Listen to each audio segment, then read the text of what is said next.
प्रातः क्लास चल रहा था 5/10/1967 गुरुवार को छठी पेज की मध्याह्न में बात चल रही थी। भक्ति मार्ग में वो जो कथाएं सुनाते हैं नर से नारायण बनने की, सत्यनारायण की कथा सुनाते हैं ना, तीजरी की कथा सुनाते हैं, अमरनाथ की कथा सुनाते हैं। तो जिसकी कथा सुनाते हैं वो है ना अमरनाथ है। कौन है अमरनाथ?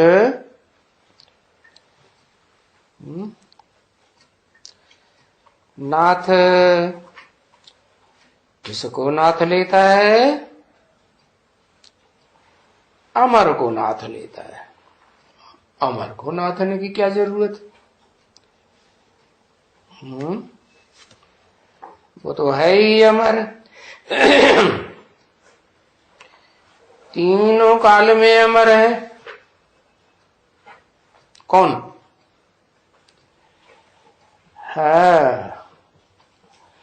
तीनों काल में अमर है जो मनुष्य सृष्टि का बाप। फिर उसको नाथने की क्या दरकार? जरूर। जैसे घोड़े को नाथा जाता है, बैल को नाथा जाता है, कंट्रोल से बाहर हो जाता है तो नाथा जाता है।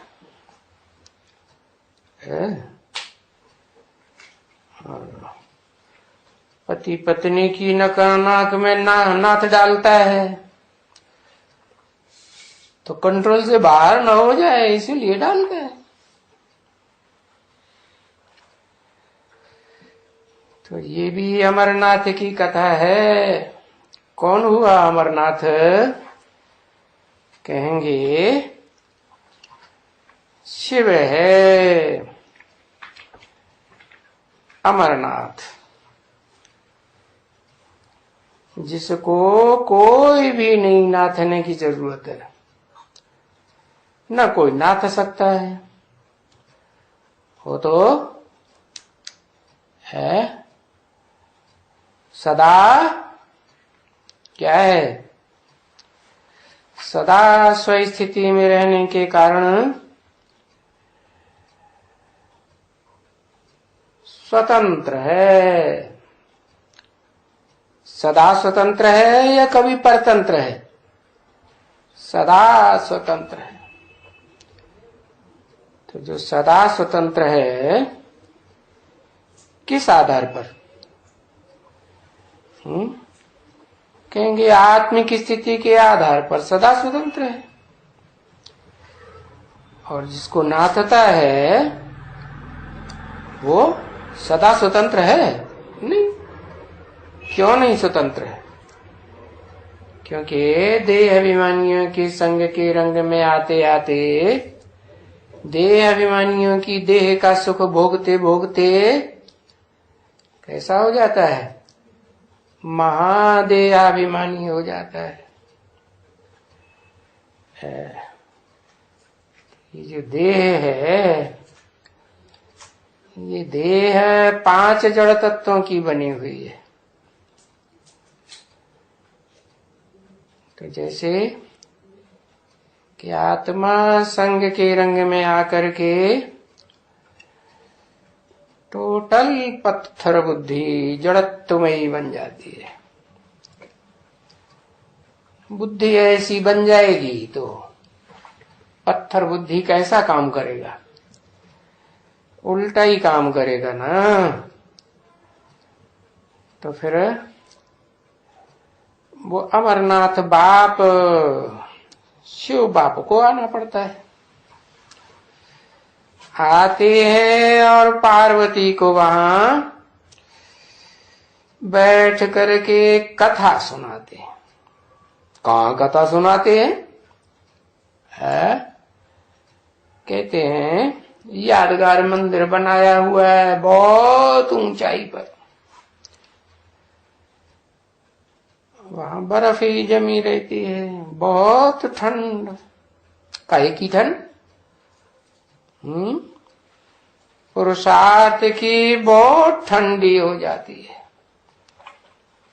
ठंडा पुरुषार्थ हो जाता है या पुरुषार्थ में गर्मी रहती है? नहीं, बहुत गर्मी, बहुत ठंडी होती है। जहां ऊंची स्टेज में, उस ऊंची स्टेज में सब कोई पहुंच भी नहीं सकते। जैसे 3 देवताओं को सबसे ऊंचा दिखाते हैं, उन्होंने सबसे ऊंचा है कौन सी पुरी? कहते हैं शंकरपुरी। तो बहुत ऊंची पुरी है ना, है? कहां तक ऊंची है? कहां तक ऊंची है जहां आत्मलोक परम धाम, ऊंचे ते ऊंचा धाम, उसके बहुत नजदीक। तो ऐसी ऊंची स्टेज पर जब आत्मा की प्रैक्टिस पहुंचती है क्या? कैसी प्रैक्टिस? सदाकाल आत्मिक स्टेज। तो उसमें क्या अंतर पड़ता है? कोई संकल्प विकल्प नहीं, एक बाप दूसरा न कोई। तो वहां हमारा कथा सुनाई। क्या कथा सुनाई? तीनों काल की कथा सुनाई, भूत भविष्य वर्तमान। इस सृष्टि पर आत्मा कैसे कैसे पार्ट बजाती है वो बताया। कौन सी आत्मा है? जो भोगी आत्माओं के बीच कैसी आत्मा है? भोगी आत्माओं का बाप बीज है। तो कैसे कैसे ऑलराउंड पार्ट बजाया, सारी कथा बुद्धि में बैठती है। तो अपने ऊंच स्वरूप का अनुभव हो जाता है। किसको? पार्वती को नहीं, पार्वती को नहीं। कौन सी आत्मा को कहेंगे बीज रूप में पार्वती? किसे कहेंगे? बताया, शिव बाप ने बताया ना कि मैं जिस तन में मुकर्रर रूप से प्रवेश करता हूँ उसका नाम देता हूँ परम ब्रह्म। ऊंच ते ऊंच है ब्रह्म माने बड़े ते बड़ी माँ। तो कहते हैं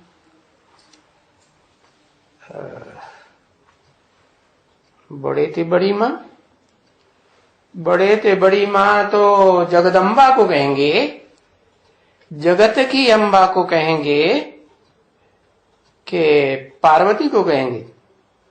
है जगत की अम्बा तो खुद ही देवान में फंसी रहती है। तो फिर पार लगाने वाली पार्वती कैसे होगी?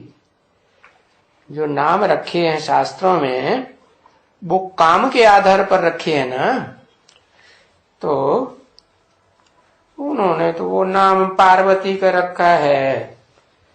देह वाली है, देह के रूप में जो पार्वती है उसका नाम रखा है।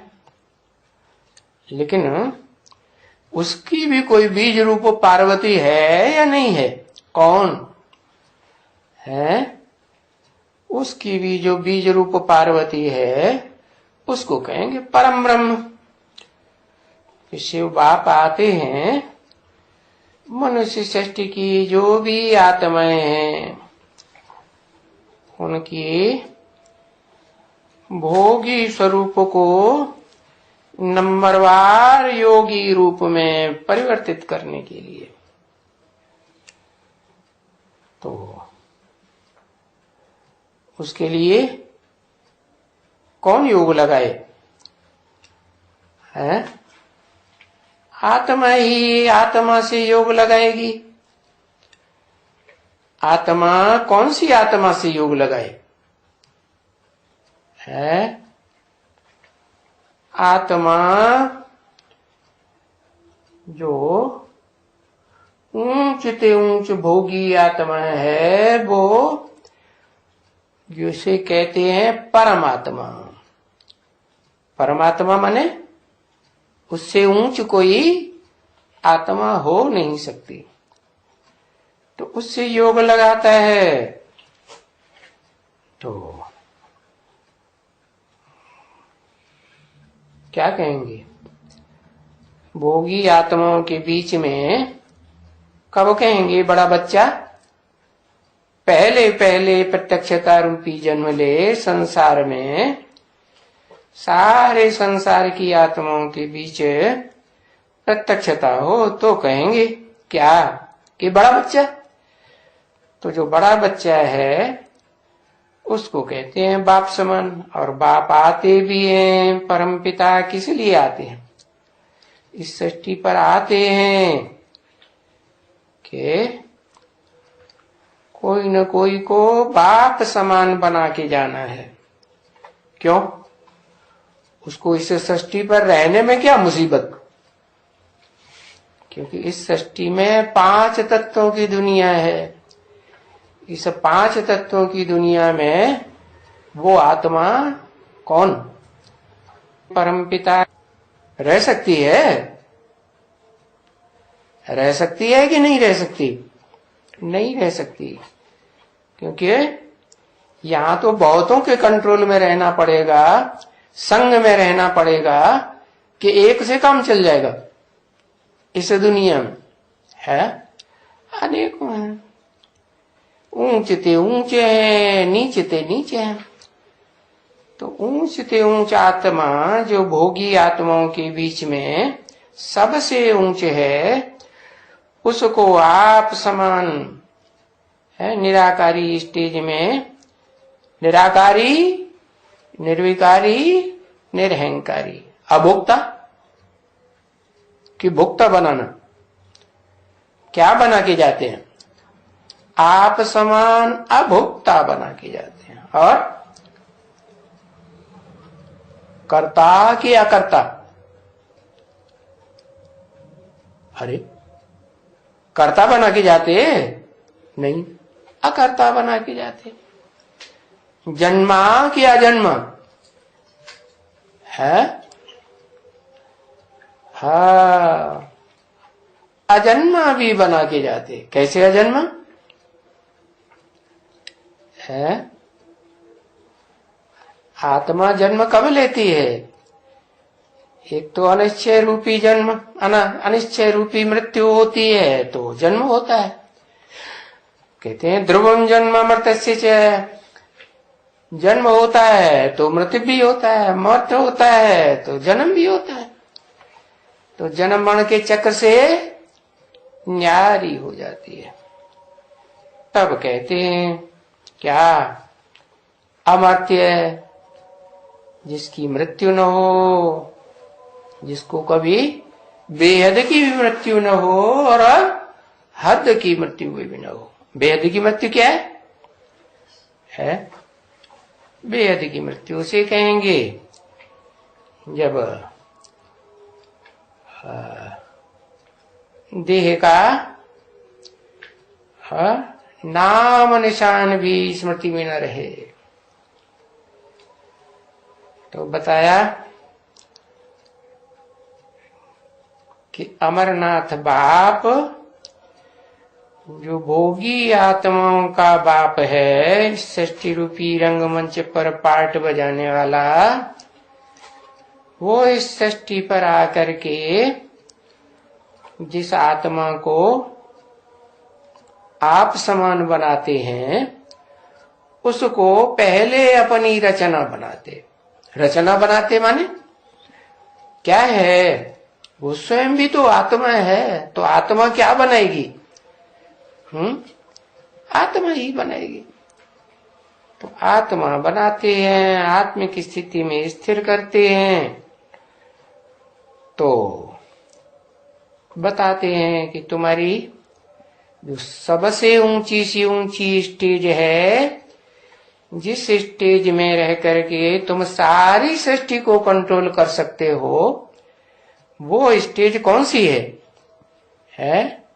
निराकारी, निर्विकारी, निरहंकारी।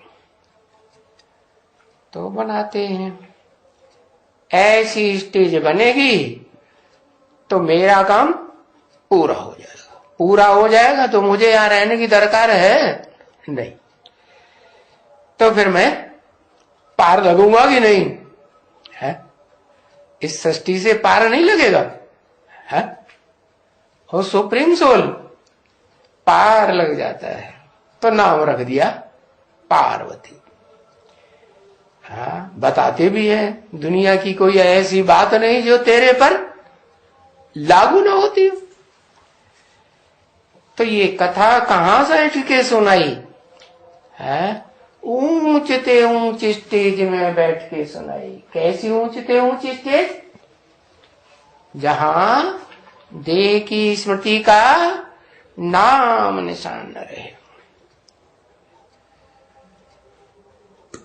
तो देखो, भक्ति मार्ग में यादगार बनाते हैं क्या?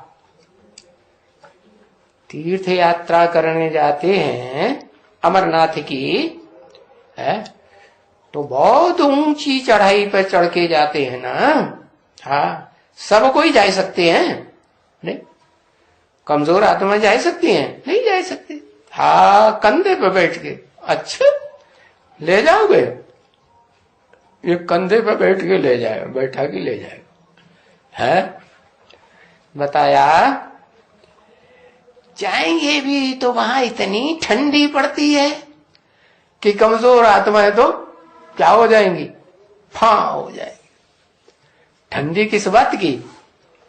वेद की ठंडी तो पुरुषार्थ की ठंडी। पुरुषार्थ माने पुरुष रूप जो आत्मा है उसको पुरुष रूप में टिकने का अभ्यास। क्या? देह को भूलना। देह को भूलेंगे तो फिर खाना खाने की जरूरत पड़ेगी? पड़ेगी? अरे देह को ही भूल गए तो खाना चाहिए नहीं? खाना चाहिए नहीं। तो बिना खाने के देह चलेगी? फिर कंधे पे कौन बैठेगा है? कंधे पे कोई बैठेगा? कैसे बैठेगा? मुर्दे को ले जाएगा है? बताया अमरनाथ पर जाते हैं तीर्थ यात्रा करने। अभी वहां कहां से आया तीर्थ जहां ले जाते हैं भक्ति मार्ग में है? वो तो यादगार है ना। तीर्थ का माने ही नहीं मालूम। तीर्थ का अर्थ क्या है? तीर माने किनारा, एक किनारे, एक ठिकाने, था माने स्थान, एक ऊंचते ऊंच ठिकाने लगाने वाला स्थान। तो कौन सा स्थान हुआ ऊंचते ऊंच? अमरनाथ। तो नाम रखा है अमरनाथ में, अमर कथा सुनाई। नाम रखे हैं फलाना फलाना कथा, सत्यनारायण की कथा, तीजरे की कथा। अब ये भक्ति मार्ग में तो सभी झूठी कथाएं हैं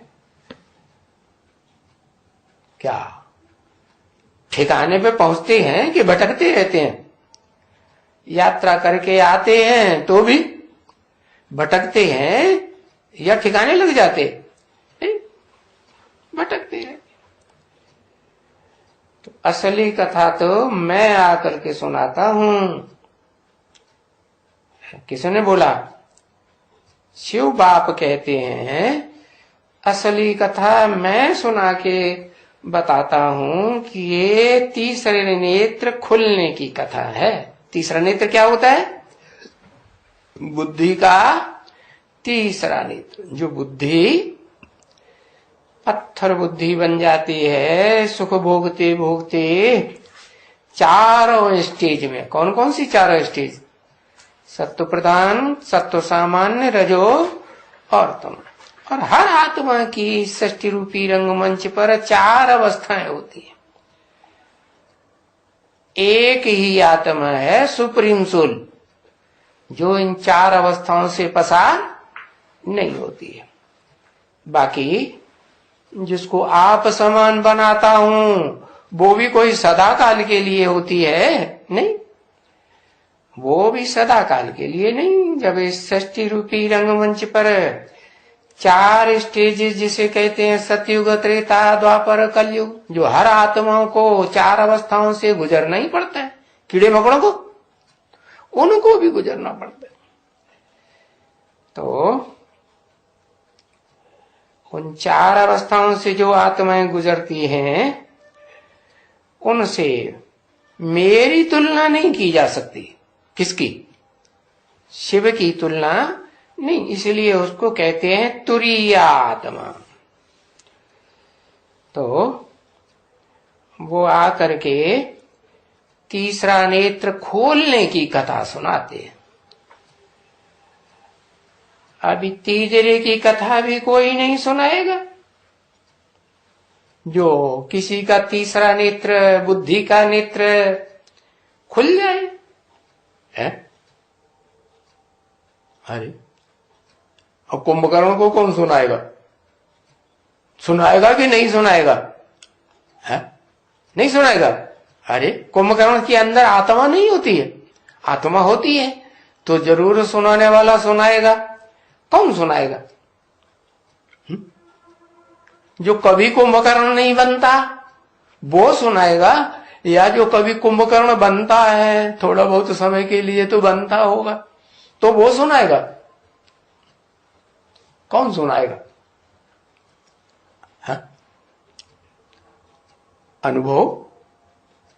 अनुभवी सुनाएगा। अच्छा, माने शिव बाप को कोई अनुभव नहीं? क्यों? वो इस सृष्टि पर आता ही नहीं। अरे आता ही नहीं? क्या एक ही शरीर में प्रवेश करता है और एक से काम नहीं चल सकता? जो ऑलराउंड पार्ट बजाता है तो उसकी शूटिंग कैसे कराएगा? चारों युगों में से कैसी शूटिंग कराएगा? शूटिंग कराएगा तो उसको अनुभव होगा कि नहीं? उसमें प्रवेश करता है कि नहीं? नहीं प्रवेश करता है तो संग के रंग में रहता नहीं। अरे अनासक्त होके रहता है, लेकिन रहता तो है ना, उसे जानकारी नहीं होती। जानकारी होती। तो बताया कि ये तीसरा नेत्र खुलने की जो कथा है और दुनिया में कोई नहीं सुना सकता, और मैं सुनाता हूं वो भी एक को सुनाता हूं। क्या? कि सबको सुनाता हूं और सब सुनते हैं।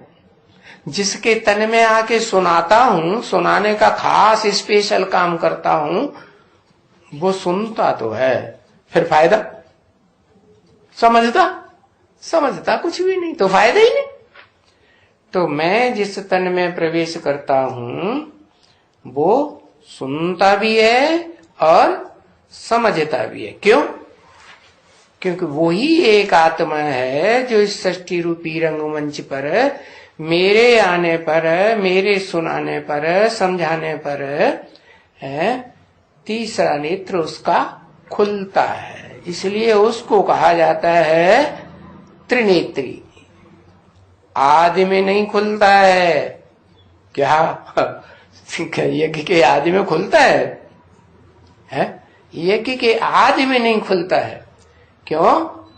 क्योंकि यज्ञ के आदि में तो पता ही नहीं चलता है मैं कब आता हूं कब चला जाता हूं। किसी को पता चलता है?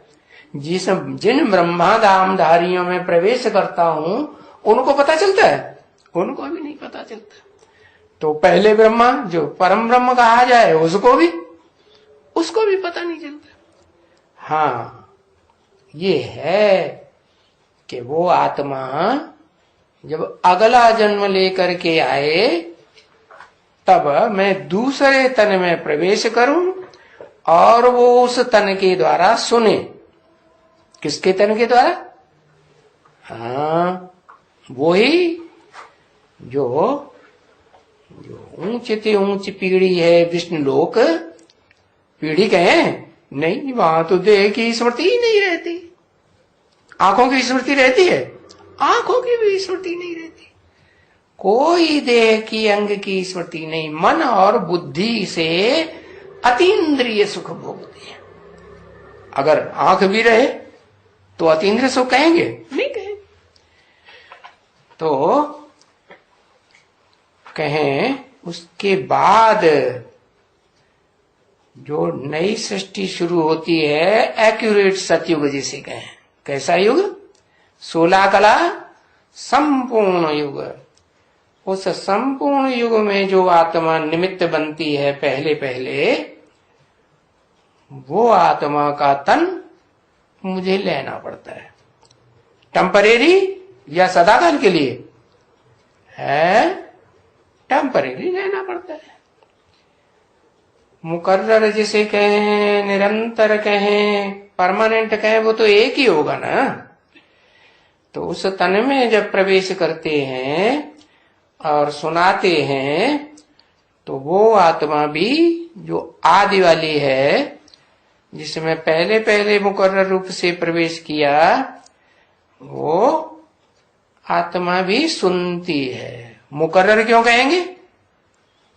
जब से प्रवेश किया उस शरीर को छोड़ते हैं बीच में या नहीं छोड़ते? नहीं छोड़ते। शरीर छोड़ती है तब, शरीर छोड़ती है तो सूक्ष्म शरीर मिलता है।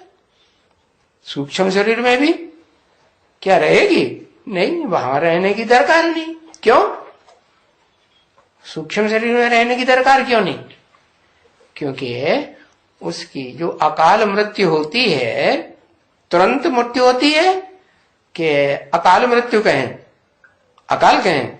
अच्छा, अकाल कब कहें? योद्धा युद्ध भूमि में लड़ते लड़ते अपने देश की सुरक्षा के लिए मारा जाता है तो उसे अकाल मौत कहेंगे? नहीं कहेंगे। क्यों? भाव क्या है? भाव श्रेष्ठ है कि भाव भ्रष्ट है? श्रेष्ठ भाव, श्रेष्ठ भावना है। तो इसलिए श्रेष्ठ भावना होने के कारण कर्म भी श्रेष्ठ ही कहेंगे ना। तो बताया कोई पाप नहीं बना, इसलिए तुरंत 1 सेकंड में जन्म लेगी या टाइम लगेगा?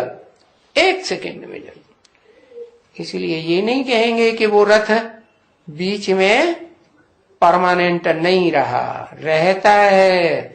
और जब जन्म ले लिया मां के गर्भ से, फिर तो है ही है, स्थूल शरीर भी है, देखने में भी आएगा। तो बताया कि जब समझदार हो, समझदार कब कहें? मैच्योरिटी आए तब कहें समझदार, या जैसे कुमार होते हैं ना, तो कुमारों को ज्यादा समझदारी होती है, या थोड़ी मैच्योरिटी आए तो समझदारी बढ़ती है। हाँ, तो बताया कि मैं प्रवेश करता हूं आदि में और परमानेंटली प्रवेश करता हूं, परंतु जिस आत्मा में प्रवेश करता हूं उसे पता तब चलता है जब दूसरे रथ में, कौन से रथ में? वो रथ जो पुरुषार्थियों के बीच में दूसरे नंबर पर आता है। कौन से पुरुषार्थी? भोगी आत्माएं जितनी भी हैं उनमें दूसरे नंबर का पुरुषार्थी कौन?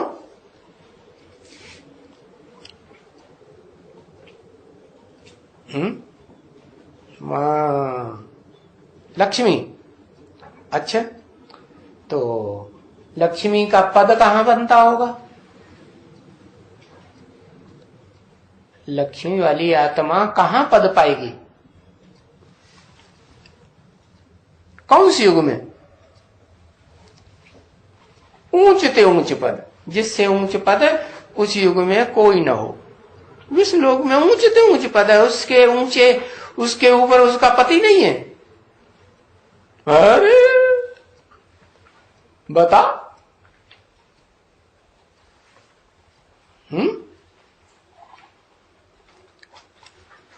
अरे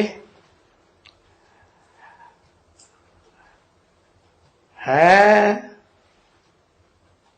शंकरपुरी, ये क्या होती? शंकरपुरी है। बताया कि सतयुग में जो पहली पीढ़ी होगी उसमें तो ऊंचते ऊंच आत्मा जो ऊंच पद पाएगी वो तो कृष्ण कहेंगे। और उसके बाद कौन सा युग आता है? त्रेता युग। उस त्रेता युग में ऊंचते ऊंच जन्म किसका कहा जाएगा? है त्रेता में कौन सी आत्मा?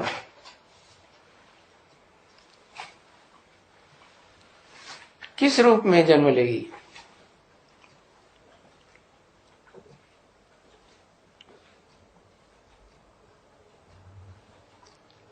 हाँ, राम वाली आत्मा जन्म लेगी। तो जो राम वाली आत्मा के साथ भी उसका पद उसके बाद ही कहा जाएगा या पहले कहा जाएगा? पहले कहा जाएगा। हाँ, बाद में ही कहा जाएगा ना। तो बताया कि अव्वल नंबर पार्वती भी वही जो बीज है मनुष्य सृष्टि का, और द्वयम नंबर पार्वती भी कौन? अगर कहें सतयुग का कृष्ण तो बात नहीं बनेगी। क्यों? क्यों नहीं बनेगी? इसलिए नहीं बनेगी कि बाप के साथ बच्चा जन्म जरूर लेता है संगम में। बाप और बच्चे का जन्म इकट्ठा है। जैसे शिव बाप की प्रत्यक्षता संसार में हो और उसका बच्चा आदम की प्रत्यक्षता हो तो साथ साथ होगी या आगे पीछे होगी? साथ साथ होगी। ऐसे ही आदम वाली जो आत्मा है वो सतयुग में जिस बच्चे को जन्म देती है 16 कला संपूर्ण कृष्ण को, तो संगम युग में उसकी प्रत्यक्षता होगी ना। संगम में प्रत्यक्षता होगी तो साथ साथ प्रत्यक्षता होगी या बाद में प्रत्यक्षता होगी? साथ साथ प्रत्यक्षता होगी।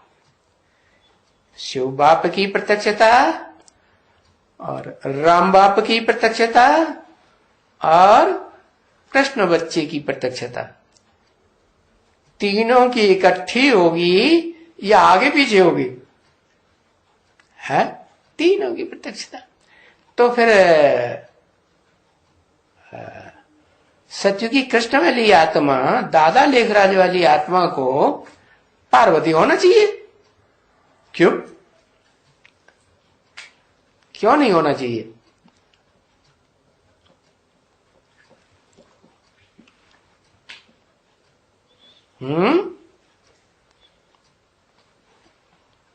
कैसे पार लगाया? किसे पार लगाया? हाँ, किसे पार लगाया? क्यों? इस सृष्टि पर जो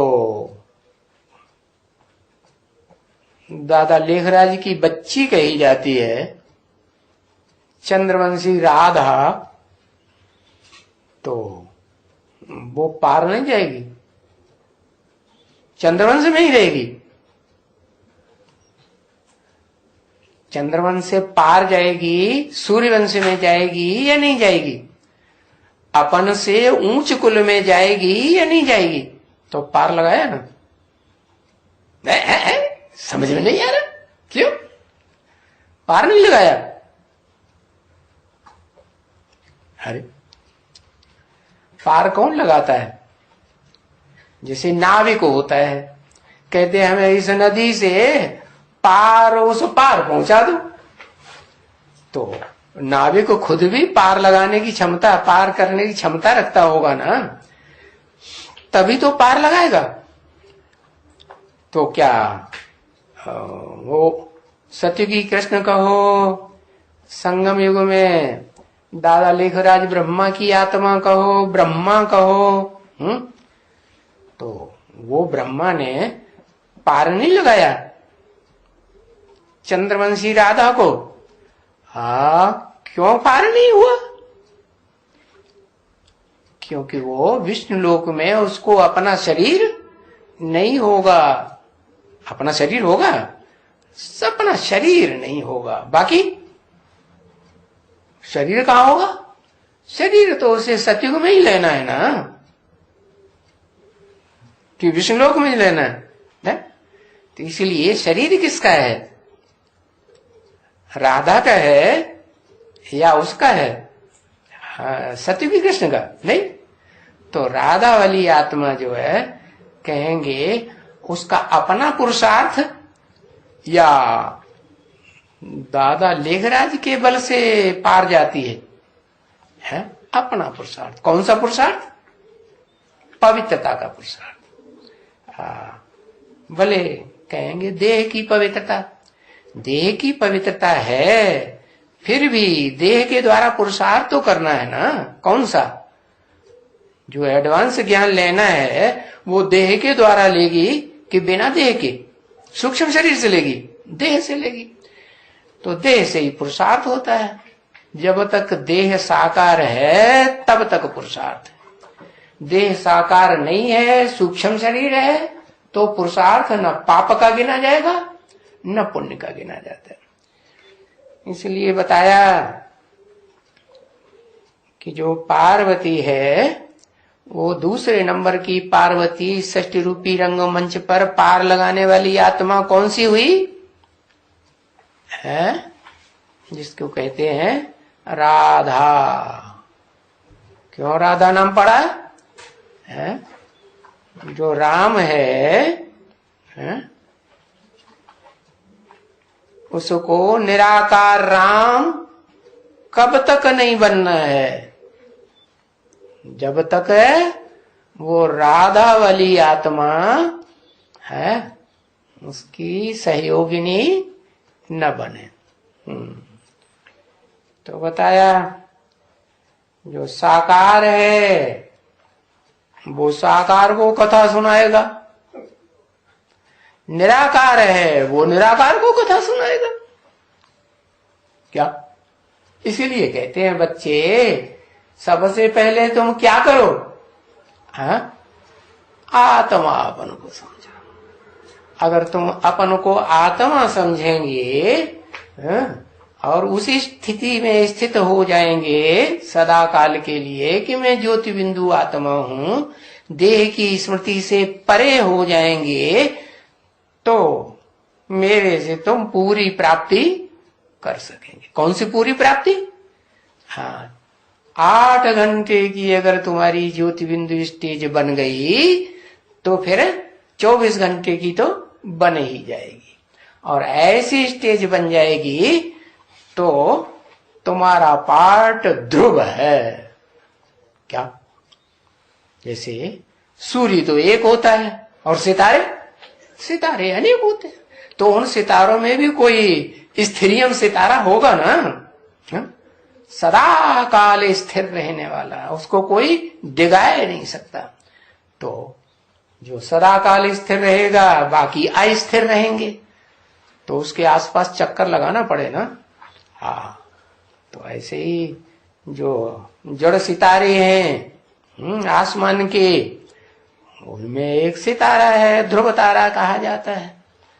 तो ध्रुव तारा कहो या क्या कहो? ध्रुव तारा नाम क्यों पड़ा? क्योंकि पुरुषार्थ में ध्रुव है, उसका पार्ट भी ध्रुव है। ऐसे ही नाम पड़ा द्रौपदी। क्यों नाम पड़ा है? ध्रुवपदी से बिगड़ करके बना द्रौपदी। ध्रुवपदी माने उसका पद ध्रुव है, उसको कोई टाल नहीं सकता। नैया भले कितनी भी हिलेगी डुलेगी, नैया शरीर रूपी नैया ना, हाँ भले काठ की नवैया है, कठ बुद्धि है, बुद्धि कैसी भी है तो भी है वो आखिरी स्टेज क्या है साकार में है? कौन सी स्टेज है? जब शिव बाप आते हैं इस सृष्टि पर, जिस मनुष्य सृष्टि में मुकर्रर रूप से प्रवेश करते हैं ज्ञान का अखूट भंडार देने के लिए, तो उस आत्मा की अंत में लागत कहां लगी हुई होती है? लगाव कहां होता है? कहां होता है लगाव? अरे हाँ, वही बड़बोली माता में लगाव होता है कि नहीं? हाँ, तो वाक देवी जिसे कहा जाता है, वाचा की देवी। काहे की देवी? वाचा देह का अंग है कि अनंग है? हाँ, देह का अंग। अनंग तो वही है जिसको अंग की स्मृति रहती ही नहीं। किसको? किसको नहीं रहती? देह अंग की ये स्मृति, देह की स्मृति है? अरे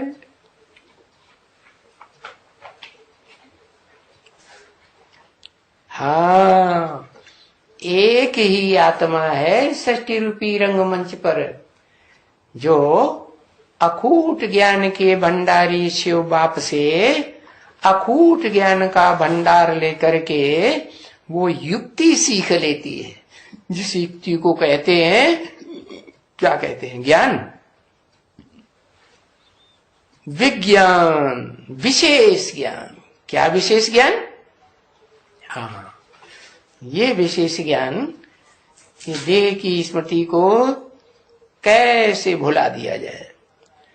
तो ऐसा विज्ञान धारण करने वाली आत्मा जो अव्वल नंबर है देह को भूलने वाली, वो देह को भूलती है। तो कहा जाता है क्या? कैसे भूलती है? क्या खास पुरुषार्थ हुआ? क्या मूल पुरुषार्थ हुआ है? अरे इतनी देर आत्मिक स्थिति बनेगी तो बुद्धि में आएगा। क्यों? क्योंकि आत्मा का स्वरूप सूक्ष्म है, अणु से अनुरूप है। जैसे बाप का रूप, वैसे बच्चा भी आत्मा का रूप, अणुरूप, अति सूक्ष्म रूप। और अति सूक्ष्म रूप को याद करेगी तो बुद्धि, जो आत्मा है, भोगी आत्मा ही है, तो कैसी बनेगी? सूक्ष्म बनेगी। सूक्ष्म बुद्धि बनेगी तो ये तो नहीं कहेंगे भैंस बुद्धि, सूक्ष्म बुद्धि ना, तो ज्ञान की गहराई को पकड़ेगी ना। तो इसलिए बाप बताते हैं, बार बार बोलते हैं, बच्चे क्या करो, अपन को ज्योति बिंदु आत्मा के रूप में देखने की प्रैक्टिस करो। क्या? जैसे माँ होती है ना, बच्चे को याद करती है, बच्चा विलायत में बैठा है तो भी उसका चेहरा याद आएगा ना। तो ऐसे आत्मा का स्वरूप है, आत्मा के घर में याद आना चाहिए। कौन सा है आत्मा का घर? आत्मा का घर है जिसे कहते हैं भ्रकुटी, बड़ी पूरी कुटी। कहाँ रहती है? अरे राजा कहाँ रहता है? महलों में रहता है ना। तो ऐसे ही वो भरी पूरी कुटी है, ऐसी भरी पूरी कुटी जहां आत्मा रह करके स्थिर हो करके ऊंच ते ऊंच पद प्राप्त कर सकती है। तो बताया कि ये तीसरी की कथा है। क्या? तीसरा नेत्र खुलने की कथा। कौन सा तीसरा नेत्र?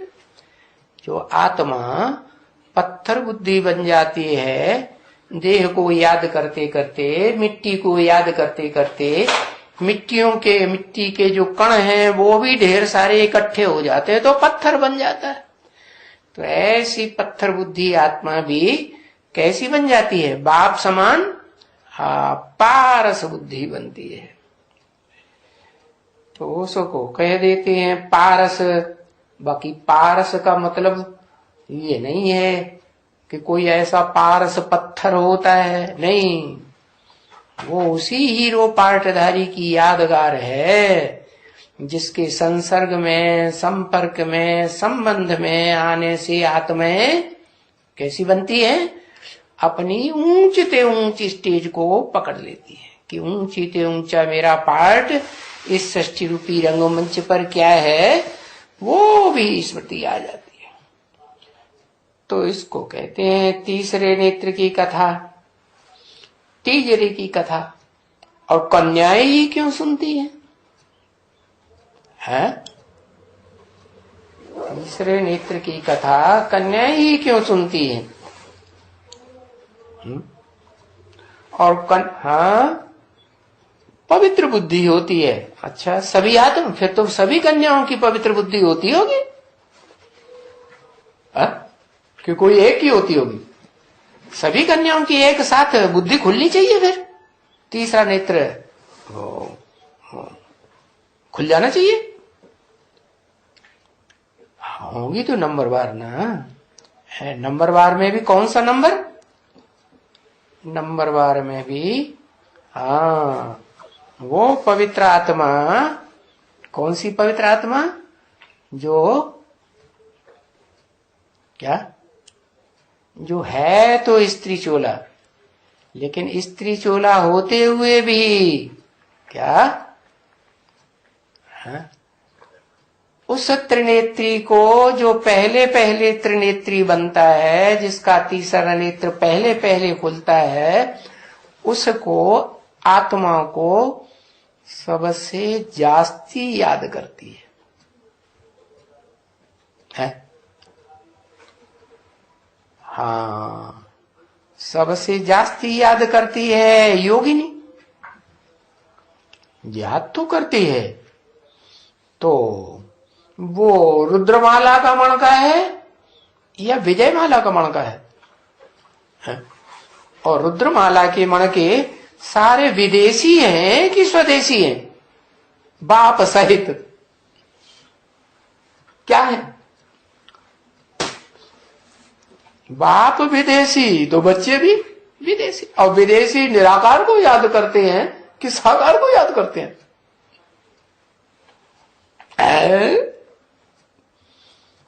किसको याद करते? विदेशी तो निराकार को याद करते। तो निराकार को याद करते तो निराकारी ही बनेंगे। किसको क्या बनेंगे? निराकारी बनेंगे। तो वो निराकारी आत्माएं, निराकार स्टेज को धारण करने वालियों में दूसरा नंबर किसका कहेंगे? योगिनी का कहेंगे। लेकिन योगिनी ने जो योग लगाया वो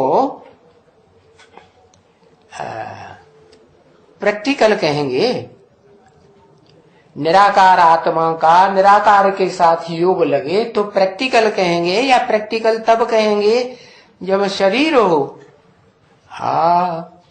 शरीर हो तब प्रैक्टिकल कर्म करे, क्योंकि निराकार आत्मा को कहा जाता है। प्रकृति को क्या कार्यशील कौन होती है? प्रकृति कार्यशील होती है कि निराकार आत्मा कार्यशील होती है? कर्ता कौन है, अकर्ता कौन है? दोनों में निराकार आत्मा क्या है? कर्ता या अकर्ता? निराकार आत्मा तो अकर्ता है, क्योंकि निराकार आत्माओं का बाप भी अकर्ता है। इस षष्ठी रूपी रंगमंच की भले भोगी आत्माएं हैं, वो भी संपन्न निराकारी स्टेज धारण करेंगी, निराकारी धाम की वासी बनेंगी, तो कुछ करेंगी। तो कर्ता हुई कि अकर्ता हुई? अकर्ता हुई। तो करती धरती फिर कौन है? कहेंगे प्रकृति, प्रकृष्टकृति। क्या? तो वो पहले नंबर प्रकृति बताओ कौन है?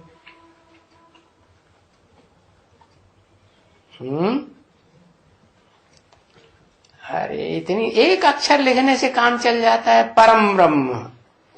लेकिन जो परम ब्रह्म प्रकृति है, उसका जो शरीर रूपी रथ है, वो भी ज्योति रूप बन जाता है कि साकारी रहता है? कैसा हो जाता है? ज्योति स्वरूप है या साकारी है? लाइट का गोला बन जाता है। हाँ, भले वो लाइट का गोला जो है, लाइट भी देखने में आती है या नहीं आती है? अरे बताओ, लिखो ना, आती है कि नहीं? आया ना?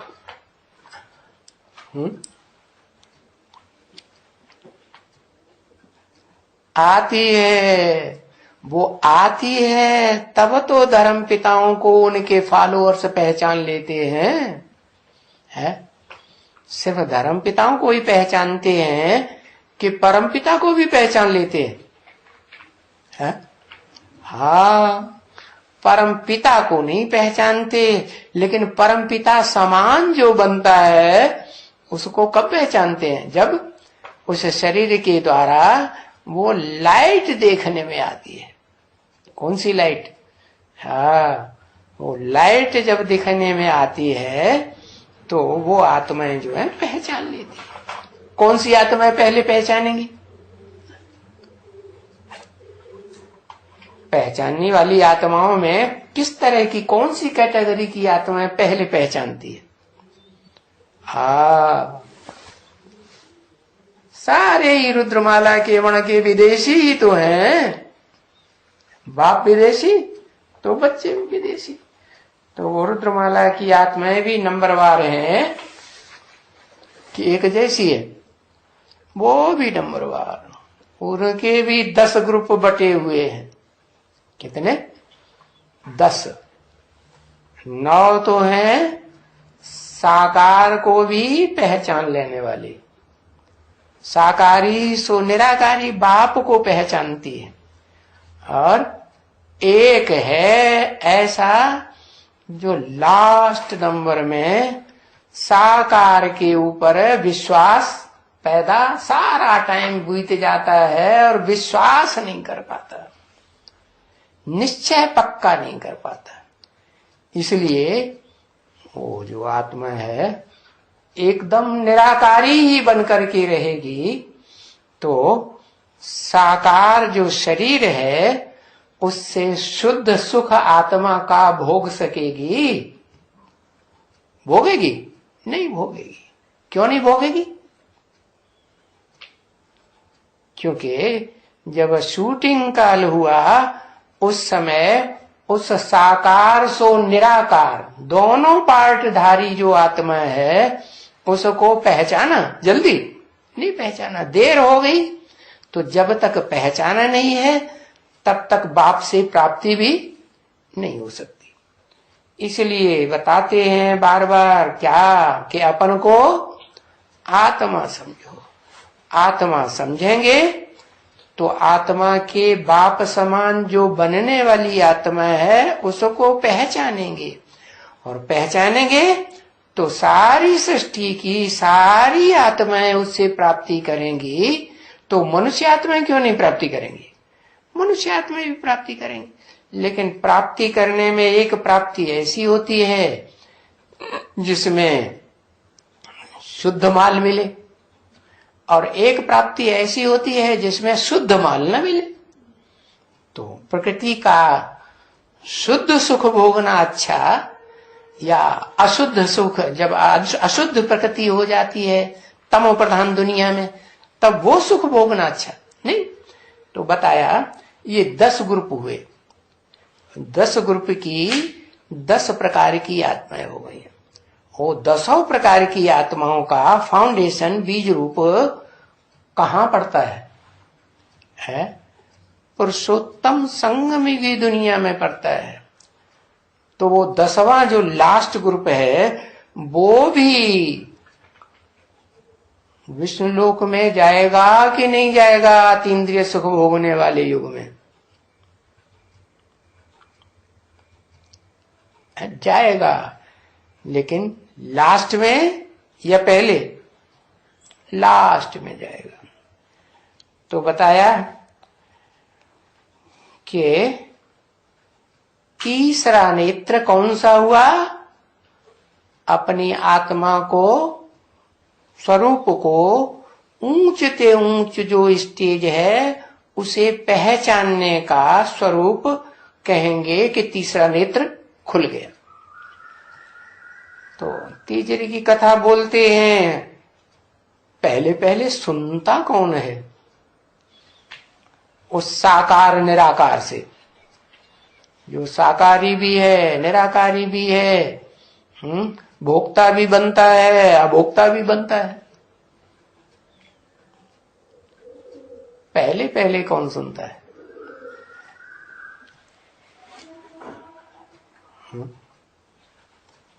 पहले पहले ब्रह्मा बाबा सुनता है।